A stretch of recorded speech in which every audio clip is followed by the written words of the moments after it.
Hi, magandang gabi sa inyo mga kasawi. Andito na ulit tayo para magbigay ng topic at babasahin natin.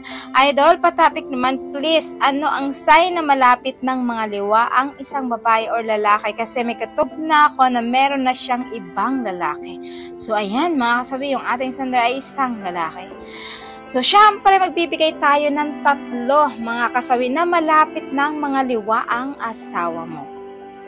Una, mga kasawi, kapag ang asawa mo ay nagtatago ng text sa'yo, so ibig sabihin, isa yan sa mga sign na maaaring malapit na magngabit ang asawa mo. Bakit? Kasi syempre mga babae, kapag eto ay walang ginagawa sa kanilang mga asawa, alam nyo ba, eto ay open lang, wala itong tinatago para sa'yo at hindi ito magtatago sa'yo kahit chat man yan. Kasi kapag once ang isang babae or lalaki man yan, kapag nagtatagoon na sa'yo, ibig sabihin meron na itong pwedeng mangyari na maaari na siya na matutukso sa iba dahil may tinatago at nililihim na siya sa'yo na ayaw mong malaman.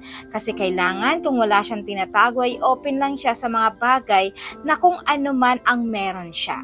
So, ayan yung ating unang sign. Pangalawang rason mga kasawi ay hindi na siya masyadong nag-i-stay sa bahay ninyo.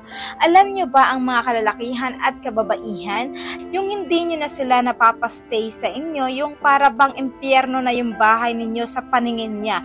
Kakadating niya lang, hahanap ng paraan yan para lang makalaya sa bahay ninyo at hindi na siya nag-aalala sa iyo, hahayaan ka lang niya at higit sa lahat mga kasawi, alam nyo ba?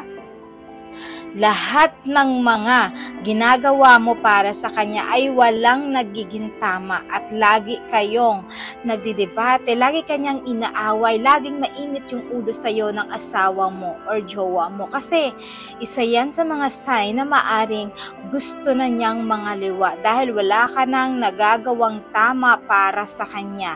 Yung tama para sa kanya ay yung kanyang bago na feeling niya what if palagi na kapag naging sila, siguro magiging maayos yung buhay niya, siguro magiging masaya ang kanilang relasyon kasi naghahanap na siya ng iba mga kasayo. Hindi na siya nakokontento pa sa'yo.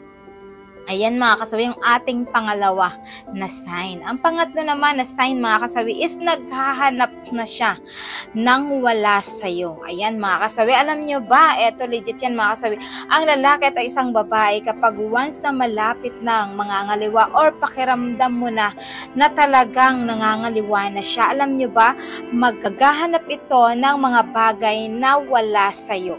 Kumbaga in short, doon niya nakikita sa bago niya. So, syempre, ikaw naman na kahit na alam mo sa umpisa na ganito pa rin naman yung routine ninyo, yung walang pagbabago, pero para sa kanya ay merong kulang dahil doon niya nakikita sa bago niya yung kanyang gusto mga kasawi. Kaya kahit wala kang pagkukulang ay paghahanapan ka pa rin niya ng kulang kasi nga dahil andun niya nakikita sa isa yung magbubuo para sa kanya. Kaya ang mga babae at lalaki, kapag eto ay malapit ng mga liwa, alam niyo ba mga kasawi, lahat ay hahanapin yung wala sa'yo. Para naman magmukha sila yung kawawa, sila yung awang-awa, sila yung parang wala kang ginawang tama para sa kanila, para naman yung mga kapitbahay nyo, yung mga relative nyo ay lalabas na ikaw yung masama kahit wala kang ginagawa sa asawa or jowa mo. Gusto niya lang yun para malaman ng mundo na talagang ikaw ay may pagkukulang, pero ang ending siya talaga yung may pagkakamali mga kasawi.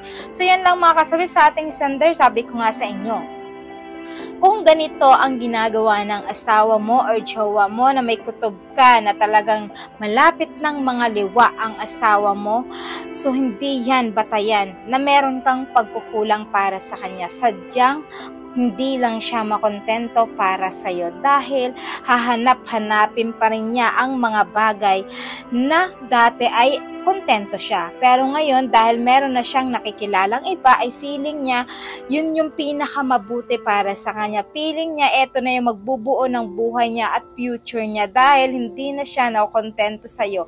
dahil gustong-gusto niya na ito. Kaya lahat ng ginagawa mo para sa kanya ay nagiging mali ito. So yan lang mga kasawi yung aking advice sa mga kalalakihan at kababaihan. Lagi niyong tatandaan, hindi nag-stay ang pagmamahal ng isang tao. Talagang kahit punong-puno ka ng pagmamahal, talagang may masasabi at masasabi sa iyo ang isang tao na hindi marunong makontento sa iyo, mga kasawi. Maraming salamat mga kasawi sa inyong patuloy na pagsuporta niya sa akin, sa walang sawang pag-share at pag-comment. Sa mga hindi pa po nakapag-subscribe, pwede na kayo mag-subscribe, pwede na rin kayo mag-follow para updated kayo sa topic ko araw-araw. Magandang gabi mga kasawi. Bye!